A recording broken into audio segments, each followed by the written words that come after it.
नमस्कार, मी प्रणिता बोरसे. समृद्ध महाराष्ट्राच्या या भागात आपलं स्वागत. राज्य सरकारनं राज्याच्या प्रगतीच्या दिशेने उचललेलं महत्त्वाचं पाऊल आणि त्याला अनुषंगून घेतलेल्या निर्णयावर नजर टाकणार आहोत आजच्या या भागात. चला पाहूयात. मुख्यमंत्री देवेंद्र फडणवीस, उद्योग मंत्री डॉक्टर उदय सामंत यांच्या उपस्थितीत उद्योग विभागाच्या वतीनं 8 कंपन्यांसोबत सामंजस्य करार करण्यात आले. महाराष्ट्रात गुंतवणूक करणाऱ्या उद्योग समूहांसाठी राज्य शासनानं सुलभ आणि विश्वासार्ह व्यवस्था निर्माण केल्याचं मुख्यमंत्र्यांनी सांगितलंय. या करारांमुळे राज्यात सुमारे 44,710 कोटी रुपयांची गुंतवणूक होणार असून 7,030 जागांसाठी रोजगार निर्मिती होण्याची अपेक्षा आहे. तर प्रशासकीय बाबींमध्ये काही अडचण आल्यास शासन त्यांना सर्वतोपरी मदत करेल. उद्योगांना आवश्यक असलेल्या सर्व परवानग्या वेळेत मिळाव्यात यासाठीही शासन प्रयत्नशील राहील, असं मुख्यमंत्री देवेंद्र फडणवीसांनी गुंतवणूकदारांना आश्वस्त केलंय. नाशिक महापालिकेच्या ग्रीन बॉन्डचे लिस्टिंग मुख्यमंत्री देवेंद्र फडणवीस यांच्या हस्ते रिंगिंग बेल वाजवून नुकतंच करण्यात आलं. यावेळी जलसंपदा मंत्री गिरीश महाजनांसह नाशिकच्या महापौर, उपमहापौर, नॅशनल स्टॉक एक्सचेंजचे मुख्य कार्यकारी अधिकारी आशिष चौहान यांच्यासह इतर मान्यवर उपस्थित होते. महानगरपालिकांनी आपल्या विविध विकास कामांसाठी भांडवली बाजारात बॉन्ड जारी करून निधी उभारता येतो. नाशिक महानगरपालिकेप्रमाणे इनोव्हेटिव्ह फंड निर्माण करून विकासाला निश्चितच निधीचे बळ मिळेल असा विश्वास मुख्यमंत्री देवेंद्र फडणवीस यांनी व्यक्त केलाय.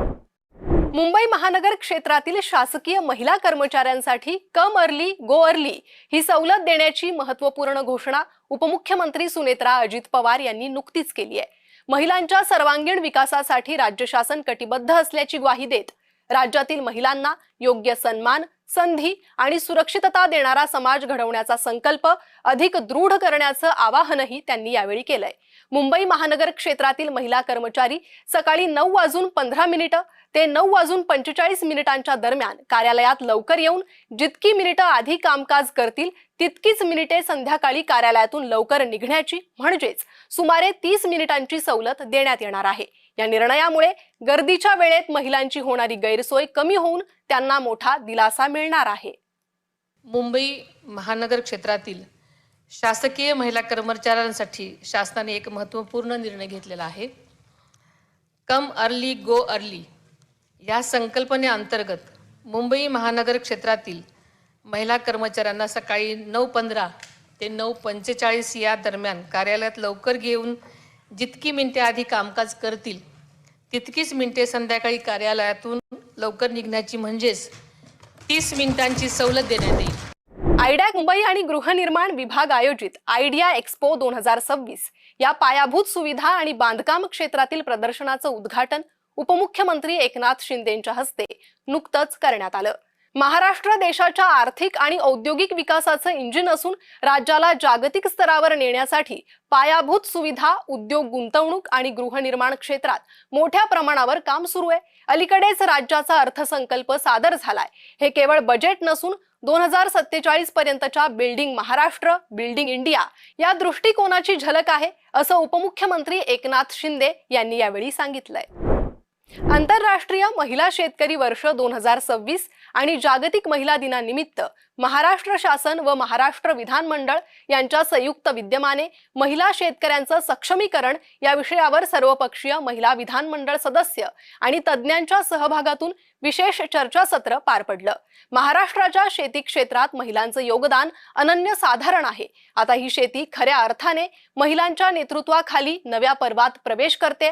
महिला शेतकऱ्यांना त्यांचे हक्क आणि सन्मान मिळवून देण्यासाठी राज्य शासन कटिबद्ध असून त्यांच्या सक्षमीकरणासाठी आगामी अधिवेशनात विशेष विधेयक सादर करण्यात येईल, असं उपमुख्यमंत्री सुनेत्रा पवारांनी स्पष्ट केलंय. ग्रोईंग सिटीज ग्रीनर कॅनोपीज या संकल्पनेवर आधारित दुसरी आंतरराष्ट्रीय आर्बोरिकल्चर परिषद वृक्षवर्धन 2026 मुंबईत पार पडली. अमेरिटी ट्री केअर असोसिएशन म्हणजेच ATCA आणि नानाजी देशमुख प्रतिष्ठान यांनी संयुक्तपणे याचं आयोजन केलं होतं.